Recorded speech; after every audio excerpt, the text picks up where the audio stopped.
অত্যন্ত দুঃখ ভারাক্রান্ত হৃদয় নিয়ে আমরা এখানে কথা বলতে হচ্ছে আমাদেরকে। আমরা অত্যন্ত শান্তিপ্রিয় উপায়ে, নিয়মতান্ত্রিক উপায়ে একটা প্রক্রিয়ার মধ্য দিয়ে যাচ্ছিলাম।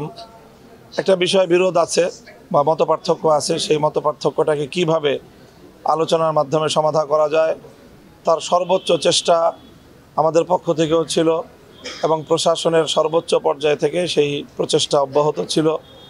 এবং গতকালকে দিনভর রাষ্ট্রের গুরুত্বপূর্ণ বিভিন্ন দায়িত্বশীলের সাথে আমাদের দায়িত্বশীলদের এবং তাদের দায়িত্বশীলদের, উভয় পক্ষের দায়িত্বশীলদের কথা হয়েছে। গতকালকে সকল এজেন্সিগুলোর প্রধান, এই এসবির চিফ, এনএসআইয়ের ডিজি এবং ডিজিএফআইয়ের দায়িত্বশীল বৃন্দ, তারপরে উপদেষ্টা মহোদয় বৃন্দ, এরপরে হলো এই বৈষম্য বিরোধী ছাত্র আন্দোলন নেতৃবৃন্দ, সকলের মধ্যস্থতায় খুব শান্তিপ্রিয়ভাবেই আমরা আলোচনা করতেছিলাম।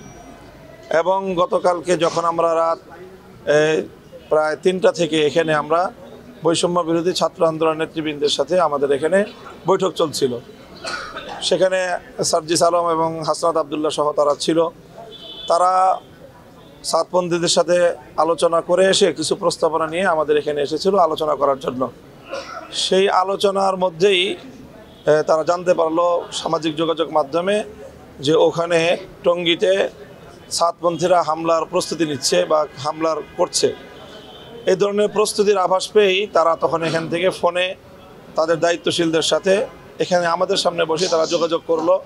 সার্জিস আলম এবং হাসনাত আবদুল্লাহ উভয় তাদের সাথে কথা বলল এবং স্পেসিফিক নাম সহ আমি বলছি, জনাব ওয়াসিফুল ইসলাম সাহেবের সাথে কথা বলেছে, ওনার ছেলে উসামার সাথে কথা বলেছে, তারপরে আবদুল্লাহ মনসুরের সাথে কথা বলেছে।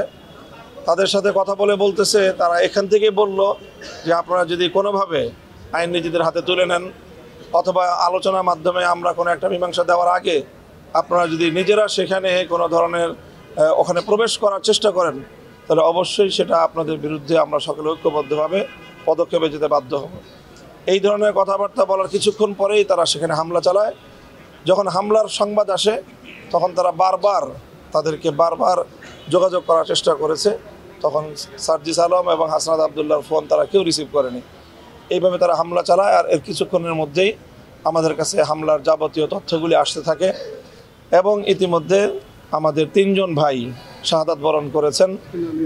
ইন্না লিল্লাহি ওয়া ইন্না ইলাইহি রাজিউন। তাদের প্রত্যেককে ধারালো অস্ত্র দিয়ে তাদেরকে আহত করা হয়েছে, আঘাত করা হয়েছে, রক্তক্ষরণ এবং মারাত্মকভাবে তাদেরকে আঘাত করে তাদেরকে হত্যা করা হয়েছে। আর অসংখ্য অগণিত আমাদের ভাইয়েরা তারা সেখানে আহত হয়েছে, মারাত্মকভাবে ইনজুর্ড হয়েছে। প্রায় অনেকেরই আঘাত বুকের মধ্যে, পেটের মধ্যে ধারালো অস্ত্রের সাহায্যে তারা এই আঘাতগুলো করেছে।